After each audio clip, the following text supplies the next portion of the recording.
नमस्ते। अभी हमारे साथ पद्मश्री अवार्ड से सम्मानित इसी लखनऊ विश्वविद्यालय के पूर्व प्रोफेसर यानी कि इसी विश्वविद्यालय के शिक्षक लव जीवन रस्तोगी सर है। सर, इस उम्र में आप लखनऊ विश्वविद्यालय में आए, 2000 में इसी विश्वविद्यालय में पढ़ाई पढ़ाते हुए यहाँ से जब मैं रिटायर हुए। 1999 में रिटायर हुआ। अच्छा, 1999 जी जी जी, 1 साल और पहले जी। अच्छा, तो अब लगभग 25 साल होने को है, जी, तो कैसा लग रहा है इस विश्वविद्यालय में आकर के दोबारा से? नहीं, विश्वविद्यालय में मैं बीच में भी आया हूँ, तो मुझे तो बहुत अच्छा लग रहा है। आप सबसे बड़ी बात है कि आप अगर गए हुए हों तो आए हैं, जब गए नहीं हैं तो आए क्यों हैं? तो मैं तो विश्वविद्यालय को अपने को अंग मानता रहा हूँ, तो मैं अपने ही घर आया हूँ, तो इसलिए अच्छा लग रहा है। अच्छा लग रहा है। जी। क्या बदलाव देखते हैं इतने दिनों में? हमें लगता है कि विश्वविद्यालय में वो सारे बदलाव हैं जो देश के अंदर हो रहे हैं। तो इस अर्थ में बिल्डिंग्स नई चमकने लगी हैं, काफ़ी कुछ देखने में नयापन लग रहा है, और विद्यार्थी भी बहुत अच्छे लग रहे हैं। जी। अच्छे लग रहे हैं। अब मैं बात करूंगा पद्मश्री पर, जिस चीज की बड़ी चर्चा आकर के आपको कैसा लगा? ये भारत सरकार के द्वारा दिया गया एक सम्मान है, जी। और जैसा कि स्वाभाविक है कि कोई भी सम्मान जब आपको मिलता है तो अच्छा लगता है, लेकिन मुझे लगता है कि आपका अपना कार्य जो है वो सबसे बड़ा पुरस्कार होता है। तो जैसा आपने कहा, इस आयु में आ गया हूँ मैं, तो इस आयु में आने के मतलब ये है कि काम करने में आनंद आता रहा, तो काम करता रहा हूँ। अच्छा इस अर्थ में मैं लगता है, आप कह सकते हैं कि आपको आपके क्षेत्र वाले ही लोग जानते हैं, लेकिन जब इस प्रकार के एक सार्वजनिक रूप से आपको सम्मानित किया जाता है, तो किस कारण से आपको किया गया है, इस बारे में आपके विषय से जो दूसरे लोग हैं उनकी भी जिज्ञासा होती है। उस अर्थ में अच्छी बात है कि कम से कम कुछ लोगों को इस विषय के बारे में नहीं मालूम है, उनको इसकी कुछ पहचान हो रही है। जी। तो जी, इस उम्र में अब आ गए हैं आप, हमको लग रहा है कि आजादी के पूर्व में जन्म लिए होंगे।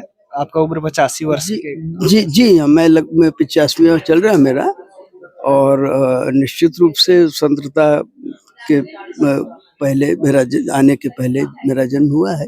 जी। जी जी। वर्तमान समय के जो छात्र है, युवा है, उन लोगों को क्या संदेश देंगे आप? ये सवाल मुझसे अक्सर पूछा जाता है, और मेरा एक ही जवाब है कि मैं कोई संदेश नहीं देना चाहता हूँ, क्योंकि सबसे बड़ी चीज़ है कि अगर अध्यापक का जीवन स्वयं अपने आप में संदेश नहीं है, तो उसके शब्दों का कोई अर्थ नहीं होता। तो मेरा ये कहना है कि यदि विद्यार्थी को ये लगता है कि मेरे जीवन में कुछ है, या हमने कोई जिस ढंग से मुझे रहना चाहिए था मैंने उस ढंग से काम किया है, तो अपने आप में वो एक संदेश होना चाहिए, क्योंकि मेरे काम से अधिक मेरे शब्द संदेश नहीं देंगे। जी। कैसे देखते हैं आज के युवाओं को? सकारात्मक दिशा में क्या युवा कर रहे हैं पहले की तरह? देखिए, मैं एक चीज़ आपसे बताऊँ, जब आप युवा की शब्द बात करते हैं तो युवा के अंदर एक ऊर्जा होती है, बिना ऊर्जा के युवा नहीं है। तो निश्चित रूप से युवा की तरफ जब भी हम देखेंगे तो हम सकारात्मक दृष्टि से देखेंगे। तो ये बात सही है कि युवा शक्ति की ऊर्जा की बहुत सी दिशाएं हैं, लेकिन मुझे लगता है कि युवा होने की शर्त यही है कि वो ऊर्जावान है, और ऊर्जावान है तो निश्चित रूप से उसमें कुछ कर सकने की शक्ति है, और वो हमारे भविष्य हैं। तो मैं तो हमेशा ये मान के चलता हूँ कि अगर आप आगे बढ़ना चाहते हैं तो आप अतीत जीवी नहीं हो सकते, आपको भविष्योन्मुखी होना पड़ेगा। यदि आप चाहते हैं कि विकसित हों, तो यदि वह भविष्य की ओर देखेंगे तो युवा की ओर देखेंगे। तो निश्चित रूप से मैं युवा की तरफ बहुत आशा भरी निगाहों से देखता हूँ। आज के कार्यक्रम के बारे में क्या कहें? आज का कार्यक्रम एक सही दिशा में एक अच्छा प्रयास है, क्योंकि ऐसी सबसे बड़ी बात यह है कि जम्मू और कश्मीर को हम लोगों ने एक राजनीतिक प्रश्न बना दिया है। बहुत अंशों में राजनीतिक रहा है, लेकिन राजनीति से बढ़ कर के वो हमारे देश के इतिहास, हमारे देश की संस्कृति, हमारे देश की भावना, हमारी अस्मिता, हमारे विचार करने के ढंग, इन सब से जुड़ा हुआ है। तो इसलिए कश्मीर को जब हम अपने मन, प्राण, शरीर और अस्तित्व का अंग मानते हैं, तो निश्चित रूप से राजनीति से हट करके एक दिशा होनी चाहिए जहां हम कश्मीर को देख सकें। तो ये अच्छी दिशा में इसलिए प्रयास है क्योंकि कश्मीर के बारे में जो नए हमारे शोधार्थी हैं, जो काम करना चाहते हैं, तो उनको किन किन दिशाओं में वो काम कर सकते हैं, कश्मीर से हम कहाँ कहाँ जुड़े हुए हैं, शायद ही कोई ऐसी जगह होगी जहाँ हम नहीं जुड़े हैं। तो उस दिशा में मुझे लगता है कि बहुत अच्छा प्रयास है। जम्मू कश्मीर में क्या बदलाव देखते हैं वर्तमान समय में? जम्मू कश्मीर में जो सबसे बड़ा बदलाव तो एक जो धारा 370 का हट जाना है, वो मैं समझता हूँ कि एक बहुत बड़ा बदलाव है। वो निश्चित रूप से देखने में तो एक संवैधानिक और राजनीतिक बदलाव है, लेकिन मुझे लगता है कि उसका दूर दूर तक प्रभाव हमारे सोचने के ढंग पर प्रभाव पड़ेगा, क्योंकि एक जबरदस्ती की लाइन हमारे बीच में खींच दी गई थी। अब वो लाइन हट गई है, तो अब हमारा व्यक्तित्व जो है वो अखंडित हो गया है। तो उस अखंडित व्यक्तित्व को हम पहचान सकते हैं, देख सकते हैं, उसका अनुभव कर सकते हैं, उसको जी सकते हैं। तो इस दृष्टि से मुझे लगता है कि बहुत बड़ा अंतर है। लेकिन ये समय कुछ अभी शायद एकदम से आपको पता नहीं चलेगा, कुछ समय बाद शायद इसका प्रभाव पता चलेगा।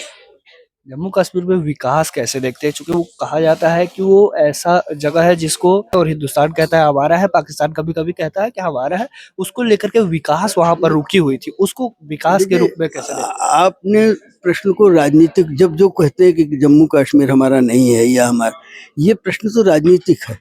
जी जम्मू कश्मीर हमारा कब, हमेशा से हमारा है। जी हमारे के माने ये है जम्मू हमारा, हम उस पर अधिकार नहीं जमा रहे हैं, हम तो हैं। जम्मू कश्मीर जो है, हम भारत की कल्पना ही नहीं कर सकते हैं जम्मू और कश्मीर के बिना। और जम्मू कश्मीर जितना को दिखाई पड़ रहा है वो मैं नहीं मानता हूँ। जम्मू कश्मीर की जो राजनीतिक रेखा है उससे बढ़ कर के, जब क्योंकि कश्मीर की घाटी तो बहुत दूर तक, आप समझिए गिलगिट तक ले जाती है हमको। तो मैं तो कश्मीर को, क्योंकि हम तो उस कश्मीर को जानते हैं कश्मीर को हम शारदा देश कहते हैं, शारदा पीठ कहते हैं। तो आज भी अगर हम राजनीतिक दृष्टि से देखें तो शारदा पीठ तो हमारा कश्मीर पाकिस्तान के अंदर है। तो मैं तो सांस्कृतिक रूप से उस कश्मीर को आज भी भारत का अंग मानता हूँ, क्योंकि वो भारत की चिंता का, भारत के सोचने के ढंग का, भारत की संस्कृति का वो अंग है। ये इस दृष्टि से मैं उसको देख रहा हूँ। जी। धन्यवाद बात कीजिए। तो देख सकते हैं ये थे हमारे साथ पद्मश्री अवार्ड से सम्मानित किए गए थे इसी 2024 में, और लखनऊ विश्वविद्यालय के ही सन 1999 से रिटायर है, संस्कृत विभाग के प्रोफेसर थे। बहुत बहुत धन्यवाद।